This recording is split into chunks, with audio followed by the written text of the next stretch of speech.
Okay, so I'm gonna start out with my piece of clay. I'm gonna put it down on the table here.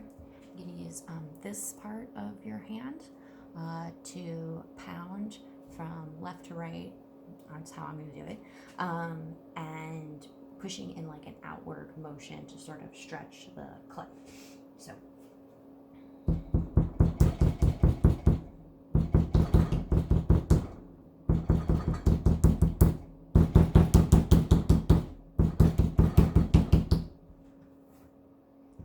So as you can see, it's getting like a little bit flatter.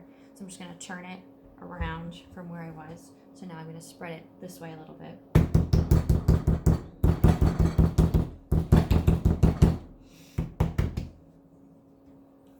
Turn it again.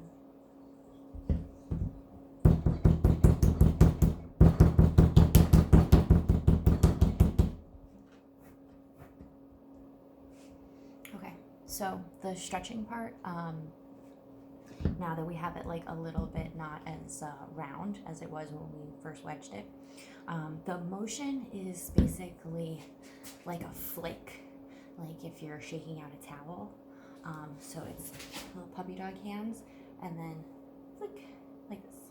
So I'm going to take the clay between my thumb and the rest of my fingers. We're going to do puppy dog. Yeah, follow through. If I stop short, I won't stretch. Can you see how it's like thicker on this side now than it is over here?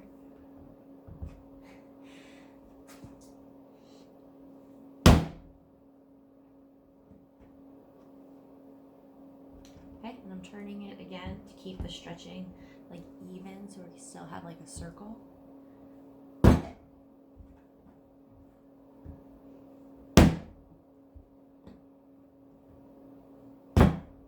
Oops, if it comes up like that, that's okay.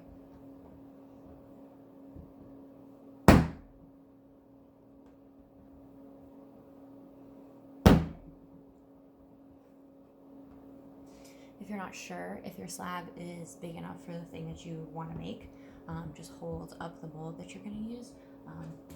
I use these templates to make my mug, so I'm just going to hold it up. Not quite big enough, so I'm going to do one more.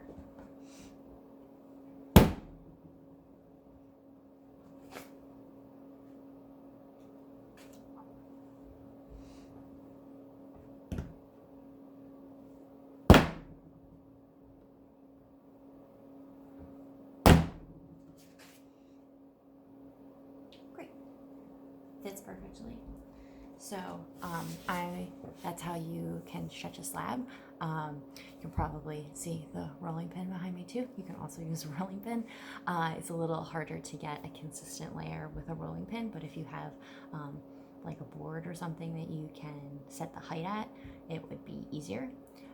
I would also recommend using cornstarch on your clay if it's on the wet side and you're going to use especially a wooden rolling pin that maybe you do want to use for food again later. I would put some cornstarch on your clay first, like sprinkle it on, and then it'll just make the surface a little less tacky. Same goes for your work surface. I have a work table, so I don't really care what happens to it, but if you're working on your table at home, it will be easier to lift it up again if you put some cornstarch on the table first. So those are my tips. Come back once my slab is set up. I'm going to do a demonstration on how to make a mug out of the slab we've just made, particularly the style of mug that I make. We're also going to do a lace impression. And these mugs, if you don't want to make them yourself at home, are also available on my website, sunkenorchardceramics.com. All the styles are available there. And check back in a little bit. Bye.